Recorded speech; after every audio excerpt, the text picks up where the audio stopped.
Hola a todos, mi nombre es Mondar, jefe de noticias e Radio Global Pakistan.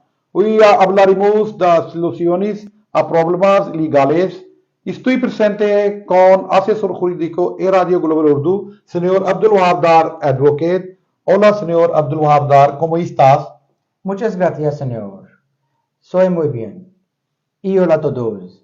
Mi nombre es Abdul Wahab Dar Abogado. Bienvenido a Radio Global Urdu Service. A radio global Urdu पर आपको खुशामदीद। मैं हूं आपका मेज़बान मोहम्मद नदीम डार और ए radio global के programme legal opinion में हस्ब सबक हमारे साथ मौजूद हैं। ए रेडियो ग्लोबल उर्दू के जो कानूनी मशीर हैं अब्दुल वहाब डार एडवोकेट, जो chairman free legal committee Punjab bar council Gujranwala हैं। आज उनसे पूछेंगे कि पाकिस्तान में जो अज़ा की गैर कानूनी तजारत है और उसकी पेवंदकारी है, उसके हवाले से क्या कवानीन है। और ये एक बहुत हसास मौजू है जिस पर हम अपने रेडियो ग्लोबल के नाज़रीन को इस बारे में आगाह करना चाहते हैं कि इसमें क्या सज़ा है, क्या है उसमें, किस तरह इसमें कार्रवाई होती है। इसके लिए हमने मोहतरम अब्दुल वहाब डार एडवोकेट को दावत दी है कि वो हमारे रेडियो ग्लोबल उर्दू के नाज़रीन को बताएं कि इस हवाले से पाकिस्तान में क्या कानून है। अब्दुल वहाब डार साहब, आपको खुशामदीद। आप से ये आज हमारा टॉपिक में आपने जान लिया है कि ह्यूमन जो गैर कानूनी तजारत होती है इंसानी बॉडी के अज़ा की और पेवंद करेगी, इस हवाले से पाकिस्तान में क्या कानून है? जी, बहुत शुक्रिया सबसे पहले तो मुंडार साहब आपका।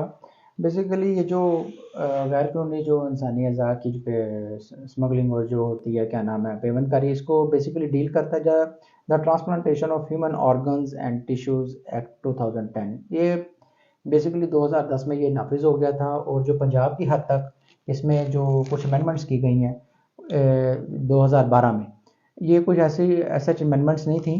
ये सिर्फ जस्ट जहाँ जहाँ पर फेडरल गवर्नमेंट थी और जो दूसरे मामला जहाँ पर लिखे गए हैं उसमें सिर्फ पंजाब गवर्नमेंट ही नाम एडजस्ट किया गया है। ये तरमीमी एक्ट जो जी 2012 में आया। जी जी। ठीक है।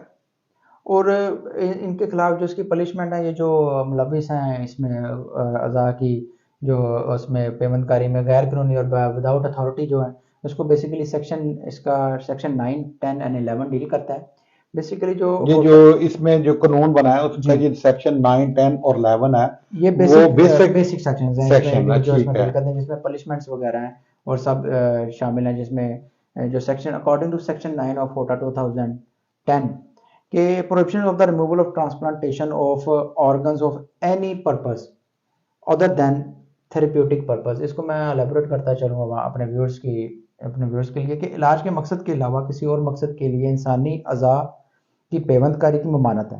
यानी कि इलाज के मकसद के अलावा जो है ना, किसी और मकसद के लिए इंसानी अज़ा को निकालना जो है ना, वो उसकी ममानत की गई है और उसकी इजाज़त नहीं दी जाती। ठीक है। और इसके साथ साथ जो इसका जो सेक्शन 10 है वो डील करता है कि punishment of removal of human organ without authority. यानी कि सेक्शन 10 का सब सेक्शन 1 है, वो ये कहता है कि जो शख्स किसी भी अदारे या अस्पताल को अपनी खिदमात पेश करता है पेवंदकारी के मकसद के लिए, असूल के निकालने के लिए, और उसमें किसी भी किस्म का ताउन और मदद अगर करता है विदाउट अथॉरिटी, बगैर इख्तियार के, मैं ये बात इसमें ऐड करता चलूँ, तो इसमें 10 साल तक सजा है और 1 मिलियन यानी कि 10 लाख रुपए तक इसका जुर्माना है। ये हर उस शख्स के लिए होगा जो भी किसी भी किस्म में, यानी कि अगर वो रेगुलर प्रैक्टिशनर भी है, मेडिकल सर्जिकल स्टाफ, दूसरे तीसरे मामला, और खुद वो शख्स जो अपनी देने आया है, ये उसमें भी लागू होगा। और इसका जो सेक्शन 10 का जो सब सेक्शन 2 है वो ये डील करेगा कि अगर सजा याफ्ता शख्स कोई मेडिकल रेगुलर प्रैक्टिशनर है, इसके नाम की इतला Pakistan medical and dental council को दी जाएगी और गिल्टी डिक्लेयर होने पर वो उसका लाइसेंस 3 साल तक कैंसिल कर सकते हैं। नहीं, ये जो 3 साल तक कैंसिल होगा उसका लाइसेंस डॉक्टर का, जी, ये एक दफा होगा या क्या इसमें ये तरीका ये होता है? फर्स्ट अगर वो डिक्लेयर हो जाता है ना गिल्टी, देन होगा। उसके बाद अगर सेकंड अटेम्प्ट में यानी कि सेकंड अगर गिल्टी करार पाएगा तो मुश्किल तौर पर उसका लाइसेंस खारिज कर दिया जाएगा। Pakistan medical and dental council इसको डील करेगी। अच्छा, तो इसके अलावा जो इसकी आपने सेक्शन 11 बताई है उसमें इसमें क्या किया गया है? Section 11 according to section 11 of कोटा 2010 के punishment for the commercial dealing in organs, human organs without authority, जो कमर्शियल डीलिंग करते हैं, यानी कि इस कानून के तहत 11 सेक्शन 11 और उसके सब सेक्शन के मुताबिक इंसानी हिसाब की तजारती लेन देन विदाउट अथॉरिटी के जो इसको डील करेंगे उसको 10 साल तक सजा और 1 मिलियन यानी कि 10 लाख तक जुर्माना आयद किया जाएगा, और बहुत दोनों भी हो सकते हैं। ठीक है, तो इसमें हमारे नाज़रीन में ये भी हम इस हवाले से बताना चाह रहे हैं, शऊर बेदार करना चाहते हैं कि अगर कोई ऐसा बंदा जो मुतासर होता है इस सारे मामले में, तो वो अपनी शिकायत कैसे दर्ज करवाएगा और इसका तरीकाकार क्या है?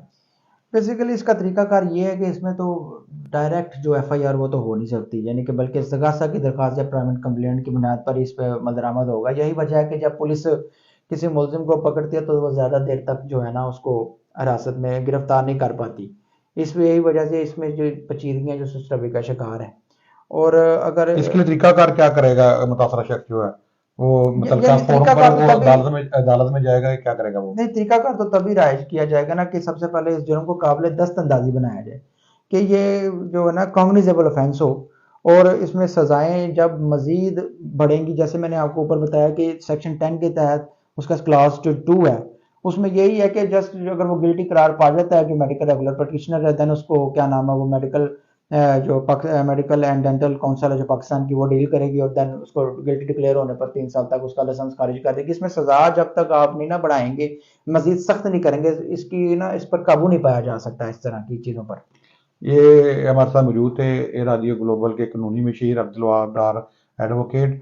उनका कहना था कि जो पाकिस्तान में इंसानी अज़ा की जो गैर कानूनी तजारत है या गैर कानूनी तौर पर पेवंदकारी करते हैं, उसके हवाले से सज़ाएँ मज़ीद सख्त की जाएंगी, तो ये काम जो है इस पर काबू पाया जा सकता है। इस हवाले से जो मज़ीद खबरें होंगी वो हम अपने रेडियो ग्लोबल के नाजरीन तक इस हवाले से उन्हें अपडेट करते रहेंगे। मज़ीद खबरों और अपडेट्स के लिए आप विजिट कर सकते हैं हमारी वेबसाइट www.radioglobal.com पर।